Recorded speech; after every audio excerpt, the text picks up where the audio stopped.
ഈ തീരുവ യുദ്ധം കൊണ്ട് എനിക്ക് തോന്നുന്നത് ഇന്ത്യ മാത്രമല്ല ലോകത്തിലെമ്പാടും ഒരു റിസഷനായിട്ട് പോയിക്കൊണ്ടിരിക്കുക. ലോകത്തിൻ്റെ സാമ്പത്തിക വ്യവസ്ഥിതി തന്നെ മൊത്തം താളം തെറ്റിയിരിക്കുക. അപ്പോൾ തീർച്ചയായിട്ടും അമേരിക്കയിൽ അല്ലെങ്കിൽ ട്രംപിൻ്റെ ആ ഒരു നിലപാട് ലോകത്തിൻ്റെ ഇതുവരെ അല്ലെങ്കിൽ മറ്റൊരു കൊറോണ ദുരന്തം പോലെ തന്നെയാണ് ലോകത്തെ മൊത്തമായിട്ട് ബാധിച്ചിരിക്കുന്നത്. അത് ഇന്ത്യയെ സംബന്ധിച്ച് 90% ഡിപ്പെൻഡ് ചെയ്യുന്ന അമേരിക്കയുമായിട്ടാണല്ലോ. ഏതാണ്ട് 20-25% ഞങ്ങളുടെ ബിസിനസ് കുറഞ്ഞു, പ്രോഫിറ്റും കുറഞ്ഞു. അത് ഈ ടാരിഫ് യുദ്ധമാണത്. ഇത് ഞങ്ങളെ സംബന്ധിച്ച് വലിയൊരു പാഠമാണത്.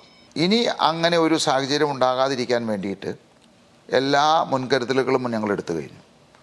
ഒന്ന്, ഞങ്ങൾ ഈ ഡൊമസ്റ്റിക് മാർക്കറ്റ് ഞങ്ങൾ ഇതുവരെ വേണ്ട എന്ന് മാറ്റിവെച്ചിരുന്ന ഒരു മേഖലയാണത്. ഇന്ത്യയിലെ എല്ലാ സംസ്ഥാനങ്ങളും കൂടിയിട്ട് ഏതാണ്ട് ഒരു 1000-ഓളം ഔട്ട്ലെറ്റ്സ് തുറക്കുക. ഞങ്ങളുടെ പ്രൊഡക്ഷൻ്റെ ഒരു 50% ഡൊമസ്റ്റിക് മാർക്കറ്റിൽ ഡൈവേർട്ട് ചെയ്യുക. അതുകൂടാതെ യൂറോപ്യൻ മാർക്കറ്റ് ഒരു 25% യൂറോപ്പ്, UK മറ്റ് മാർക്കറ്റുകളിലേക്ക് ഡൈവേർട്ട് ചെയ്യുക. ബാക്കി 25% മാത്രം അമേരിക്കയിൽ നിലനിർത്തുക. അതാണ് ഞങ്ങളുടെ ഒരു ലോങ് ടൈം പ്ലാൻ.